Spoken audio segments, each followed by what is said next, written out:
Dr. Lynn Minnaert from Tisch Center, New York University. Dr. Lynn Minnaert knows everything about travel, especially education tourism. Hi, Dr. Lynn, thank you for being here. So tell me a little bit about yourself. Thanks, Sabrina, for having me. My name is Lynn Minnaert. I'm the academic director here at the Jonathan M. Tisch Center of Hospitality at New York University.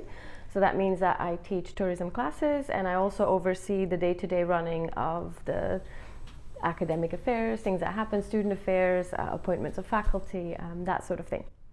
Okay. Actually, Dr. Lynn Minnaert used to be my professor also. So she's like teaching me everything about tourism. Like, hats off, Dr. Lynn. Dr. Lynn, tell me about the tourism education. I know you're an expert on that. So what is tourism education? I thought it's like going to school abroad. Oh, I see. Well, when we talk about tourism education, we don't just mean traveling to get your education. It's also learning about tourism, either in an undergraduate degree or a graduate degree like you completed, or even in non-degree education. So tourism education is available pretty much throughout the world, particularly in Anglo-Saxon countries, but also in Asia, in Europe, in other continents. Okay. Next month, on March 8th, the Women's International Day is coming up. So do you have any insights about women's travel? Well, of course, women traveling, there's always been safety and security issues with that. Many women might feel that they need to be a little more careful when they travel than men. However, having said that, we have come a long way as a society. For example, in halal tourism, so this is tourism for people from Muslim backgrounds, for example, from the Arab Peninsula, we see a real growth in that. So women traveling either solo or with other women and exploring new parts of the world that maybe they wouldn't have been comfortable doing in the past. So sometimes it's good looking not only at the negative, but also at the positive. We are progressing in terms of women in travel, I would say. Interesting. So come back to that halal tourism. Are you saying it's halal tourism in the US is increasing, or in generally in the world? I would say globally halal tourism is increasing. There are some destinations that have focused on it a fair bit in recent years. Taiwan comes to mind.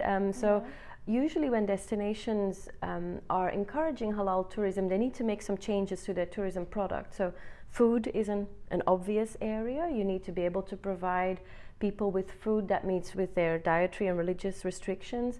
But there might also be other things that the industry can do.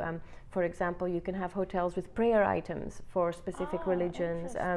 So you will see that destinations are adapting to this new wave, and it's, I think, making the industry much more inclusive than it used to be. Okay, thank you so much for that. Yeah, I didn't know about that one.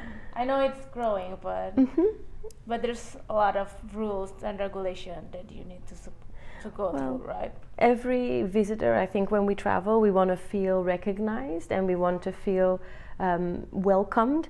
And so I think when we have visitor groups that are new to us, we need to adapt to them. That is true. But in a sense, a lot of visitors do want the same kind of thing. We want to make sure we are fed well and we have everything we need to have a comfortable stay. So I don't think it's necessarily a difficult thing to achieve. It's just something that takes some planning.